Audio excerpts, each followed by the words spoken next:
Hey guys, what's up? This is What the Tech, and this is Apple's second generation iPhone SE. Easily one of the most compelling budget smartphones out there. Actually budget, from Apple by the way, giving a starting price point of $399 US. I've been using this phone for about 2 weeks now and some change as my personal device by putting my own SIM inside of it, and here's my review. Let's check it out.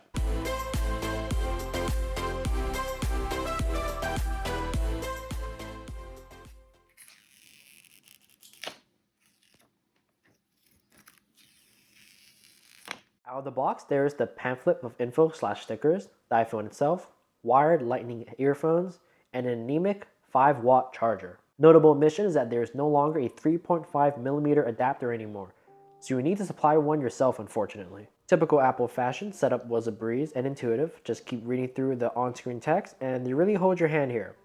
Some people find it insulting, but it's really important to have it all laid out. Now I usually like to start off with design and talk about what I liked and disliked about that area. But this form factor is nearly identical to the iPhone 8, so we won't delve on that too much. A 4.7-inch diagonal LCD screen, glass back, and it comes in 3 colors, those being black, white, and red. Red is what we have here, with one camera module in the back. The glass gives it a premium feel in line with the rest of Apple's lineup, but because it is glass, it is a fingerprint magnet. Also, I found it to be quite slippery, and when wearing sweats or workout pants, this is one of those phones that love trying to fly out.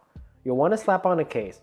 Luckily, thanks to Apple using the same design for quite some time, there is a plethora of cases to choose from. Or just steal one from your friend or family's old iPhone 8/7. That's a feature, by the way. The rear camera module is the same 12-megapixel shooter and sensor that's found in iPhone 8 thanks to an iFixit teardown that we could confirm. So any camera improvements are surely done off of the backs of the A13 chip alone. It's rated at a IP67 water and dust resistance, so it can handle water submersions and dust just fine. Moving on to I/O, this is super quick as well. One lightning port. I will continue to repeat the party line of there is no headphone jack. Now moving on to internals, this is where it gets pretty cool. The iPhone SE is rocking Apple's A13 Bionic chip, their latest and greatest. That's the exact same chip that's powering the iPhone 11 series of phone and 11 Pro. That means this phone is just as fast as the most expensive iPhone you can get in store and can easily hold itself toe-to-toe and sometimes even beating some of the latest Android flagships. Also inside is 3 GB of RAM, which is just enough given Apple's tight hardware and software integration. Last to note is that the iPhone SE has an 1821 mAh battery. That's the same as the iPhone 8, and honestly is probably, if you're reading off a spec sheet, the most sour point of all of that. The rest is good. The battery, Now perhaps the most important part of the review, the day-to-day usage. Starting off with the camera, because that's one area that differentiates budget and high-end phones, it performed quite well, given enough aid. To assist the comparison, I used my daily driver iPhone 11 to help capture as close as possible to the exact same shots, almost immediately after taking them. Here we have a basic shot of my sandwich I got from Panera Bread. The picture is well lit and capturing, I'd say, a fairly good image. Compared to iPhone 11, there's a noticeable difference with the iPhone 11 capturing more finer detail, as you can see in this slice of bacon. And I can say with the overall color representation, the iPhone SE was more true to life. Next up is a stationary shot of a building, and the iPhone SE comes really close to the iPhone 11. Natural lighting on stationary objects really helps any camera, to be honest, but the computational photography is applied differently here. It makes iPhone 11s a little cooler yet vibrant, with more saturated colors. The greens look much better in the 11, more appealing to the eye, but it's not how it was in real life at all. However, does that even matter anymore? Do people want more true to life or a better looking image? The SE is more drab in comparison, but you'd be perfectly happy with either one, I'd say. This is probably taken for the best conditions of the shot, and again, I'd have to say the iPhone SE is more true to life, even if it's missing on tiny details like tree leaves. If the previous shots were about showing how close the iPhone SE gets to the iPhone 11, then this one shows just where it falls flat on its face. The iPhone SE just does not do well in low light settings. I had originally expected the iPhone SE to do better in nighttime shots or even have a night mode thanks to the A13 Bionic, but initial reviews showed otherwise. In this shot, we have a black dog sitting in a low light setting. The iPhone SE loses depth and detail with an increased amount of noise and has gone immensely soft. The iPhone 11 in comparison captures more depth and maintains more detail. You can still tell the location of the ridges along the snout, even though there is still some softness overall. When you factor in that most social media sites like Instagram, Facebook, and Snapchat butchers image fidelity because of compression, it's still pretty good. Alright, now moving out of cameras and to the rest of day-to-day usage, I found that the smaller form factor of the iPhone SE incredibly refreshing when it came to getting it in and out of my pocket. It's just more pocketable. I know a lot of folks are hoping for an iPhone 5S body to continue the SE line, but this is just what small phones are now, I guess. Now onto the negative aspects of how compact the phone is. Given its 4.7 diagonal across screen, it's still pretty small to me still. For me, whatever screen size is given to me, I end up using it a little less efficiently than most people because out of the box, I do crank up the screen text size to make it a little easier on my eyes so I can use it in the house without having my glasses on. Now with that said and done, doing things like composing emails, writing new messages, or just scrolling the web ended up being a tad bit of a chore. I actually noticed how I physically had to use my thumb more often to scroll down a screen in order to read the whole news article. Honestly, all of this just made me wish that Apple actually launched an iPhone SE Plus as well, along with the iPhone SE. But for whatever reason, if we're looking at rumors at least, it looks like they're moving that into next year. Now, irregardless of size, the phone itself is still snappy to use through and through. Sure, it isn't silky smooth thanks to a higher refresh display, but you can noticeably tell it has no problem at all, moving from window to window and multitasking from your carousel of apps. That's thanks to the A13 Bionic being just how fast and powerful it is, paired with 3 gigs of RAM. So if you have a phone that's older than the iPhone 10, so an iPhone 8 or behind, right? Or if you're still rocking specifically the iPhone SE, hi there, this would be a great upgrade for you. The panel itself is what you can expect from Apple's LCD Retina display. It's second to none and it's brighter than I had expected, making it pretty decent for outdoor usage. In direct sunlight, you're still going to get blown out. Make no mistake. It has wide color support and Dolby Vision / HDR10 certification, which is interesting given the fact that the screen is pretty small. But if you want to enjoy a cinematic experience, it is doable. Now to complement that cinematic experience are stereo speakers. The iPhone SE, like the rest of Apple's lineup, uses an amplified earpiece and a rear firing speaker here to give you stereo separation. It gets pretty loud, above decent. It's actually pretty good, and it starts around 70%. To use a very real world metric that is repeatable, when I was using it to listen to shows, videos, or a podcast while doing dishes, I had no concern about missing anything out. I could still hear things pretty well. Now, holding those speakers in place to complement your cinematic experience are gigantic bezels on the forehead and chin. They're pretty large by today's standards, and I felt like it had to be mentioned. However, if you're the person that's considering seriously an iPhone SE in 2020, that probably shouldn't bother you.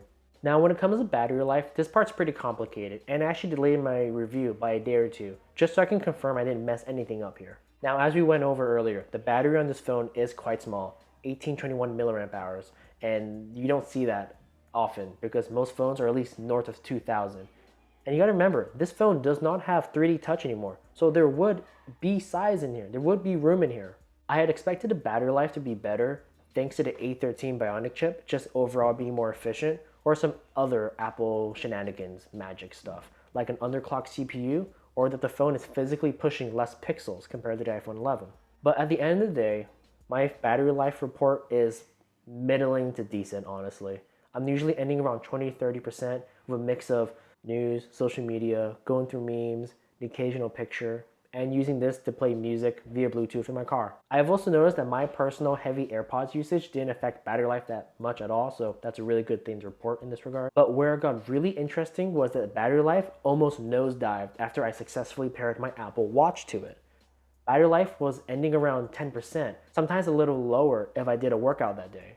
This is just one of those instances where having a physically larger battery, more mass, would have helped the phone in alleviating this issue. You can be as efficient as you want, but displacement will still, in the end of the day, give the most benefits. And Apple not giving 2000 milliamp hours at least to this phone, I would have preferred 2500. Maybe they would have fit, maybe it wouldn't. But that would have made this phone an easier recommendation, in my opinion. This is like the one bad aspect in this phone, honestly. So I'd say if you planned on playing games on this phone for a prolonged period of time, I'd be near a charger if I were you, because this would really dent your daily usage. Also, since we're on battery and charging, I had nowhere else to throw this into the video, but I didn't find myself using wireless charging that much at all, because how Apple takes on wireless charging, it's inherently pretty conservative. Its fast charging isn't fast at all compared to other phones out there on the market. And if I had to choose between the two, getting rid of wireless charging but getting more battery, I get rid of wireless charging and get more battery. Last part in day-to-day, which I think is especially important during these quarantine times, is that Touch ID is really good. I missed it. When you use Face ID all the time like me, you forget just how fast Touch ID is. Instead of having to enter a passcode like a barbarian, I can unlock my phone with Touch ID even with my face mask on. That's pretty cool. And now this. Who is this phone for? This iPhone from Apple is pretty special because it is Apple's first really competent answer to the growing budget market, either domestically or abroad.